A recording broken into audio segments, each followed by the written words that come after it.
Hello, everybody. Scott Golden here, Golden Opportunities Coaching. Welcome to those of you who are new. Welcome back to those of you who are seasoned veterans of what we do around here. What we do around here, we break down psychological, emotional, and mental health topics, and we try to do that on a daily basis with multiple audios.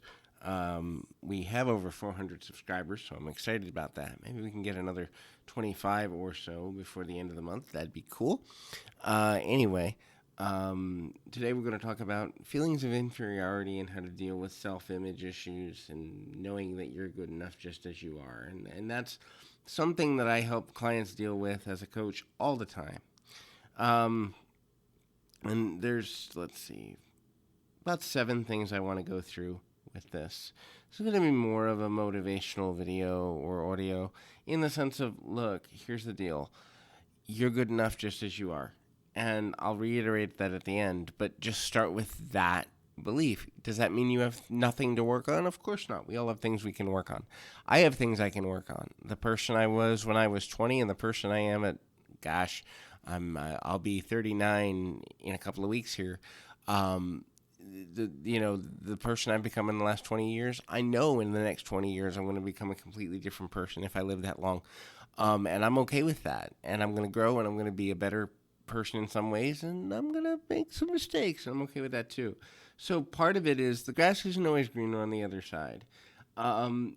Things aren't always better if you're somebody else. It's what I call the illusion of competition. The reality is people are so busy thinking about what you're thinking about them that they could really care less what's going on with you, but no one's actually going to say that, because if they say that, they'd realize how self-centered and self-protective most human beings are. Now, that's not to say there aren't altruistic people who have a moral compass, but most of us, and the inert wiring of the human brain is to be self-protective. So even though it looks like, Jamie down the street has a better life than you, or Bob, 2 streets over has a bigger house. Okay, are they going into debt to pay for that house? Are they facing foreclosure because work's gone bad? Okay, do they have maybe some family issues or a child they're not connecting with? What other challenges do they have? Just because outer appearances make it look like a person's happy doesn't mean they're actually as happy and healthy as we think they are. So when you go into the place of negative thoughts, it's another thing too. Thoughts are just thoughts. Your thought life isn't your reality. You create your reality through the actions you take and the thoughts that you have before you take those actions. So while thoughts are important and controlling your thought life is super valuable, and every form of balance, be it a theistic where there's a God or an energy where there is no God, every belief speaks to the value of positive thinking and positive energy, but also don't get so bogged down in never having a negative or neutral thought that you make your life difficult. Thoughts are just thoughts. They're just expressions of emotions created by the mind or created in the mind. And so it's important to realize that you have to accept that all thoughts are possible. They're not the definitions of your identity. They never will be. They never have been. And that from that basis, you're growing, and that's a good thing. The next thing you got to do is accept yourself. Accept that there are things about you that are not enjoyable for everybody. You have quirks. You have traits that not everyone enjoys. You have things about you that other people may find annoying or negative. That doesn't mean you're a bad person. It also doesn't mean you're a failure in life. It doesn't mean anything other than you're not going to connect with everyone in the world. And so I call it the 3-tribe mentality. There are 3 tribes to human existence, and there is my phone. So I will be back momentarily.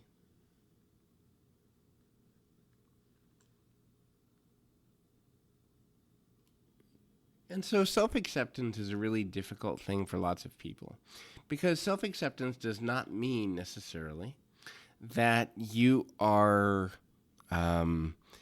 fully accepting everything about yourself and not willing to change things, which is what a lot of people misguidedly think it means. Self-acceptance is, there are things I need to change. There are aspects of myself that I could improve. There are aspects of myself that I could eliminate, and my life might be a little easier. But I accept that with everything is good comes some bad, with everything that is bad comes some good, and that all things are about balance. So self acceptance is about taking an observer, balanced view of yourself, and people often, very often, have difficulty in doing that for a number of reasons, most notably because we don't teach our children how to do that in society, and so if they don't know how, it's a learned skill, and many times the learned skill doesn't come until doing some rather severe or intense self-reflection stuff, which who do you know who really likes self-reflection stuff? Not many people do. So there's that too. The next aspect to this that's important is just accepting that you are enough, just as you are, and that you always have been, and you always will be. Accepting that as a, um, as a valid viewpoint. Just radically accepting that that is a factual truth, whether you feel it or not. And if you use that as a fundamental, foundational truth, you'll make your life a lot easier. So worthiness is another one.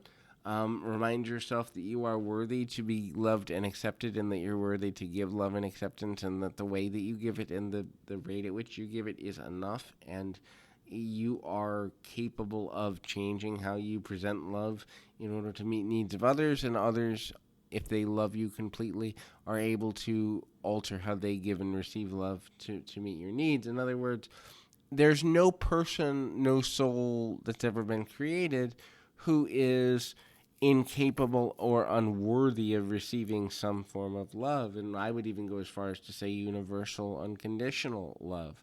Now, it's very rare that people actually learn or receive unconditional love because we live in a society and a version of humanity that's very conditional. But to strive for that unconditional nature is a worthy emotional and spiritual and mental pursuit. The next is understanding that now is the only thing that counts. So that doesn't mean don't plan for your future, but so many things are movable parts as it relates to the future.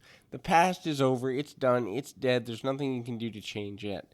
But in the now is where all your power lies. I love Eckhart Tolle's The Power of Now because it speaks to that point.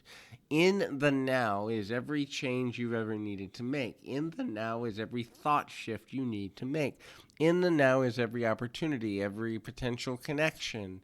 Everything is in the now. And the more present we stay to the now, the less likely we are to go to negative self-talk that tells us we're not good enough. The less likely we are to worry about what could happen, what might happen, what should happen, what didn't happen.